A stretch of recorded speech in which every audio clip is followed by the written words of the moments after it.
Hearing aids. Introduction. An audiologist can help patients to know if hearing aids will help them. Select true or false. Correct. After doing several tests, an audiologist can determine if a patient has hearing loss and if hearing aids will help him or her. Can audiologists only program hearing aids with digital technology? Select yes or no. Correct. The audiologist can program both analog and digital hearing aids, but the digital model gives the audiologist more options and flexibility. Do hearing aids restore normal hearing? Select yes or no. Correct.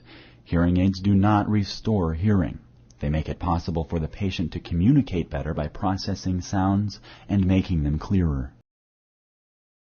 Thank you for using Explain.